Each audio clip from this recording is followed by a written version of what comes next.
Hello students, last class हमने मोललता को पढ़ लिया था और आज हम पढ़ने वाले हैं नॉर्मलता के बारे में। आपको टॉपिक से रिलेटेड कोई भी डाउट अगर आता है या कोई भी चीज़ समझ में नहीं आती है तो आप कमेंट बॉक्स में कमेंट करके मुझसे पूछ सकते हैं। तो स्टार्ट करते हैं आज का टॉपिक, नॉर्मलता या नॉर्मेलिटी। नॉर्मेलिटी की बात करें तो परिभाषा क्या है? 1 लीटर विलयन में उपस्थित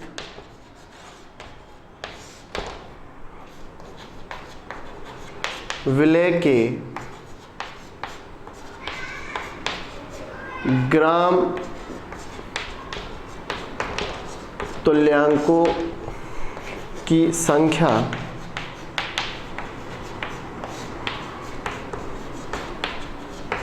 नॉर्मलता कहलाती है।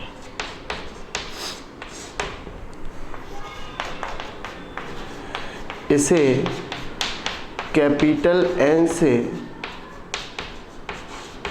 प्रदर्शित करते हैं। देखिए, अगर आप ध्यान से देखें तो मोलरता और नॉर्मलता की परिभाषा में कोई भी अंतर नहीं है। मोलरता की परिभाषा जो कि मैंने आपको पहली क्लास में पढ़ाई थी, उसमें मैंने आपको क्या बताया था? 1 लीटर विलयन में उपस्थित विलय के मोलों की संख्या मोलरता कहलाती है। मतलब ये जो वर्ड दिख रहा है आपको, ग्राम तुल्यांक, इस वर्ड की जगह पे मोल अगर आप लिख दो तो मोलरता की परिभाषा बन जाएगी। कोई डिफरेंस नहीं है। आप इसको हटाएं और अगर मोल लिख दें तो मोलरता की परिभाषा बन जाती है। मतलब मोलरता और नॉर्मलता की परिभाषा में सिर्फ इस शब्द का अंतर है, ग्राम तुल्यांक। ठीक, अगर 1 लीटर विलयन में उपस्थित विलय के मोल की संख्या देख लो तो मोलरता, और अगर 1 लीटर विलयन में उपस्थित विलय के ग्राम तुल्यांकों की संख्या देख लो तो नॉर्मलता। आसान बात है, समझ रहे हैं आप? देखिए, आपके मन में एक सवाल ये उठ रहा होगा कि ये ग्राम तुल्यांक क्या होते हैं। वैसे तो मैंने आपको 11वीं में बताए थे, लेकिन अगर किसी ने नहीं पढ़े हैं या किसी को नहीं पता है तो मैं आपको बता देता हूँ कि जैसे मोल होता है वैसे ही ग्राम तुल्यांक होता है। बताइए ज़रा, मोल क्या होता है? मैंने आपको बताया था मोल क्या है। मोल एक इकाई है, एक ऐसी इकाई जिससे हम परमाणुओं, अणुओं और आयनों को गिनने का काम करते हैं। ठीक है, लेकिन भाई किसी भी चीज़ की एक ही इकाई तो नहीं होती ना। जैसे भाई दूरी की बात करें अपन, तो दूरी को नापने के लिए इकाई हमारे पास किलोमीटर भी है, मीटर भी है, फीट भी है। तो एक ही चीज़ को मेज़र करने के लिए हमारे पास अलग अलग इकाइयाँ हैं। वैसे ही केमिस्ट्री में परमाणुओं, अणुओं और आयनों को गिनने के लिए हम इकाई का इस्तेमाल करते हैं, मोल। और एक और इकाई है जिसका इस्तेमाल हम करते हैं और वो इकाई है ग्राम तुल्यांक। तो ग्राम तुल्यांक और मोल दोनों ही इकाइयाँ हैं। ठीक है, तो ग्राम तुल्यांक से आप कंफ्यूज ना हो। जैसे मोल है वैसे ही ग्राम तुल्यांक है। मोल भी एक इकाई है और ग्राम तुल्यांक भी एक इकाई है। हाँ, इस इकाई को निकालते कैसे हैं और ये एक्चुअली में और क्या होती है, इस पे और ज़्यादा डिस्कशन हम कर लेंगे अभी आगे चल के। ठीक है ना?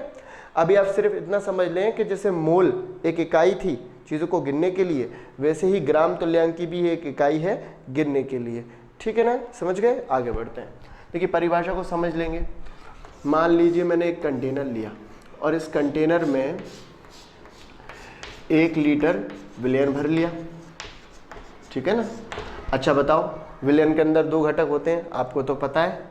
कौन कौन से घटक होते हैं? 2 बोलो। एक तो होता है विलय और दूसरा होता है विलायक, होता है ना? तो इस 1 लीटर विलयन में ये जो विलय है, इस विलय के मोल देख रहा था मोलरता में और इस विलय के ग्राम तुल्यांक देख रहा हूं नॉर्मलता में। तो 1 लीटर विलयन में उपस्थित जो विलय है, उस विलय के जो ग्राम तुल्यांक हैं, इन्हीं ग्राम तुल्यांक की जो संख्या होगी उसी संख्या को हम क्या बोलेंगे? नॉर्मेलिटी यानी नॉर्मलता। बात समझ में आ गई? क्या है परिभाषा? कि 1 लीटर विलयन में उपस्थित विलय के ग्राम तुल्यांकों की संख्या ही क्या कहला रही है? नॉर्मलता कहला रही है। ठीक है, अगर 1 लीटर विलयन में उपस्थित विलय के मोल देखें तो मोलरता और ग्राम तुल्यांक देखें तो नॉर्मलता। ग्राम तुल्यांक भी क्या है, एक मोल की तरह ही इकाई, ठीक है, जिसको निकालना हम आगे चल के सीख लेने वाले हैं। तो डेफिनेशन को एक तो आप इस तरीके से समझ सकते हो, दूसरा आप समझ सकते हो इसके सूत्र से। किसके सूत्र से भाई? नॉर्मलता के। नॉर्मलता का सूत्र क्या है, मैं लिख रहा हूं, नॉर्मलता। तो नॉर्मलता की अगर अपन बात कर रहे हैं तो नॉर्मलता बराबर होता है विलय के ग्राम तुल्यांकों की संख्या, विलय के ग्राम तुल्यांकों की संख्या बटे विलयन का आयतन, और जो कि हमें किस में लेना है, लीटर में। आपको तो पता है ना। नॉर्मलता बराबर सूत्र क्या लिख रहे हैं हम, विलय के ग्राम तुल्यांकों की संख्या बटे विलयन का आयतन, जो कि किस में लेना है हमें, लीटर में।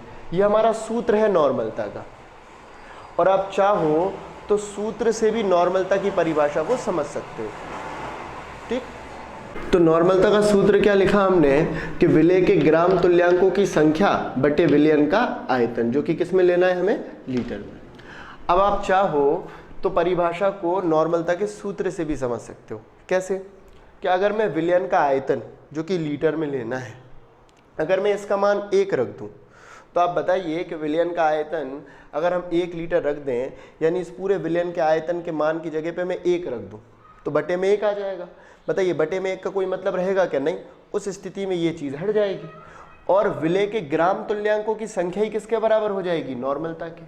तो यही तो हमने परिभाषा में लिखा है कि अगर विलयन का आयतन 1 लीटर लें, यानी 1 लीटर विलयन की बात करें, तो उस स्थिति में विलय के ग्राम तुल्यांकों की संख्या को ही हम क्या बोल रहे हैं, नॉर्मलता बोल रहे हैं ना। यहाँ पे हमने विलयन का आयतन कितना लिखा, 1 लीटर। उस स्थिति में हम विलय के ग्राम तुल्यांक की संख्या, विलय के ग्राम तुल्यांकों की संख्या को क्या बोल रहे हैं, नॉर्मलता। बात समझ में आ गई आपको? आसान सी चीज़ है कि भाई 1 लीटर विलयन के अंदर विलय के जितने ग्राम तुल्यांकी पड़े हुए हैं उसी संख्या को नॉर्मलता बोल रहे हैं। ग्राम तुल्यांकी क्या होते हैं सीख लेंगे आगे चल के, ठीक है। नॉर्मलता की बात करें तो भाई नॉर्मलता को हम कैपिटल N से प्रदर्शित कर रहे हैं। विलय के ग्राम तुल्यांकों की संख्या को प्रदर्शित कर दूं मैं कैपिटल E से। विलय के ग्राम तुल्यांकों की संख्या को प्रदर्शित कर दिया कैपिटल E से। विलयन के आयतन को प्रदर्शित कर दूं कैपिटल V से, और लीटर में ले रहे हैं तो मैंने साथ में लगा दिया L। ये हो गया हमारा समीकरण 1, ठीक। नोट कर लो आप।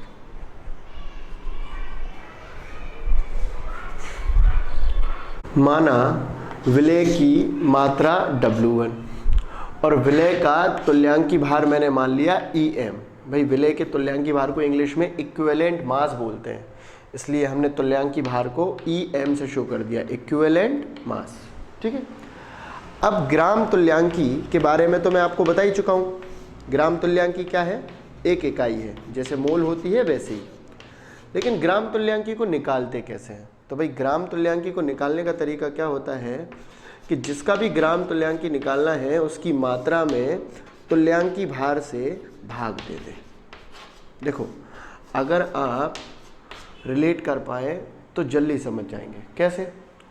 आपको याद है हमने मोल निकाले थे, तो किसी भी चीज़ के मोल निकालने का क्या तरीका था कि उसकी मात्रा में मोलर भार से भाग दे दो। जब हम मात्रा में मोलर भार से भाग दे रहे थे तो मोल निकल रहे थे। अब हम मात्रा में तुल्यांकी भार से भाग दे रहे हैं तो तुल्यांकी निकल रहे हैं। समझ गए ना आप? अगर दी गई मात्रा में, किसी भी चीज़ की दी गई मात्रा में अगर आप मोलर भार से भाग दे रहे हो तो आपके पास मोल निकलेंगे, और अगर उसी मात्रा में तुल्यांकी भार से भाग दे रहे हो तो आपके पास तुल्यांकी निकलेंगे, ठीक है ना। तो भाई ग्राम तुल्यांकी बराबर ये आ गया सूत्र, ठीक है। अब यहाँ पे हम बात कर रहे हैं विलय के ग्राम तुल्यांकी की। बताइए विलय के ग्राम तुल्यांकी को मैंने किससे प्रदर्शित किया था, कैपिटल E से। अभी किया था ना सूत्र में नॉर्मलता के। विलय के ग्राम तुल्यांकियों की संख्या को किससे प्रदर्शित किया था, कैपिटल E से। विलय की मात्रा, विलय की मात्रा कितनी मान ली हमने, W1, मात्रा की जगह पे W1 बटे तुल्यांकी भार। बताइए विलय का तुल्यांकी भार कितना मान लिया हमने, तुल्यांकी भार की जगह पे EM। EM मान लिया ना तुल्यांकी भार, ये ले लिया मैंने समीकरण 2। अब भाई हमें पता है कि यदि कोई भी आयतन ml में हो और उस आयतन को हमें लीटर में बदलना हो तो ml वाले आयतन में कितने से भाग कर देते हैं? 1000 से। ये चीज़ हमें पता है ना कि भाई कोई भी आयतन अगर ml में है और उसमें 1000 से भाग देंगे तो वही आयतन किस में बदल जाएगा? लीटर में। पढ़ चुके ना अपन। जैसे मैं बोल दूं भाई 2000 ml मतलब कितना लीटर, कैसे निकालोगे? ml में 1000 से भाग दे दोगे, आ जाएगा 2 लीटर। ठीक है, कहने का मतलब है कि किसी भी ml वाले आयतन में 1000 से भाग देते हैं तो वो किस में बदल जाता है? लीटर में। तो ये हो गया हमारा समीकरण 2, सॉरी समीकरण 3। 2 तो ये है। अब मैं लिख दूं यहाँ पे समीकरण 1, 2 व 3 से। बताइए समीकरण 1 क्या था? बोलो। Capital N is equal to, बोलो, E/VL, यही था ना। इस समीकरण 1 में अगर मैं समीकरण 2 से E का ये वाला मान यहाँ रख दूँ, समीकरण 2 से E का मान अगर मैं यहाँ रख दूँ तो E की जगह पे क्या आ जाएगा बताना?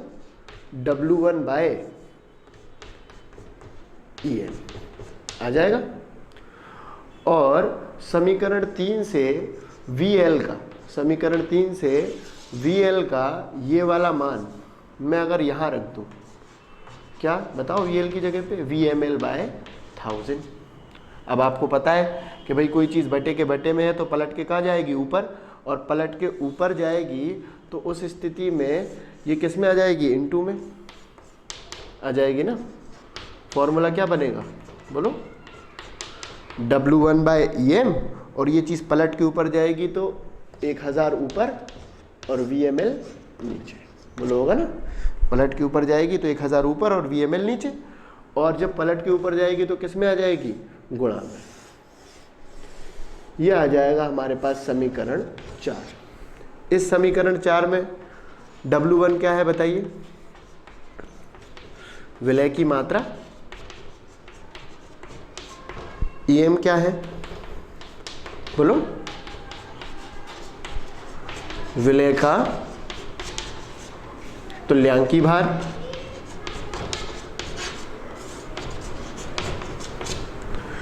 और VML क्या है? विलयन का आयतन। भाई V से हमने विलयन के आयतन को प्रदर्शित किया था ना, और यहाँ पे ml लिखा हुआ है, इसका मतलब किस में लेना है? ml में। ठीक है ना। W1 क्या है? विलय की मात्रा। ये देखो विलय की मात्रा W1 मानी थी ना। EM क्या है? तुल्यांकी भार। और VML से हमने किसको प्रदर्शित किया था? विलयन के आयतन को, जो कि हमें किस में लेना है? ml में। यही समीकरण 4 नॉर्मलता का जो हमने निकाला है, इसी से बोर्ड में न्यूमेरिकल पूछे जाते हैं। ठीक है ना। जैसे कि अभी हमने मोलरता पढ़ी, मोललता पढ़ी, और आज हमने नॉर्मलता पढ़ी। तीनों में समीकरण 4 जो निकला है उसी से हमारे बोर्ड में न्यूमेरिकल पूछे जाते हैं, आसान न्यूमेरिकल पूछे जाते हैं। ठीक है। अब नॉर्मलता के अगर न्यूमेरिकल की बात करें हम, तो नॉर्मलता के न्यूमेरिकल्स को करने के लिए हमारे लिए तुल्यांकी भार निकालना आना चाहिए। कहने का मतलब हमने लिखा था यहाँ पे ग्राम तुल्यांकी बराबर मात्रा बटे तुल्यांकी भार। ठीक है ना।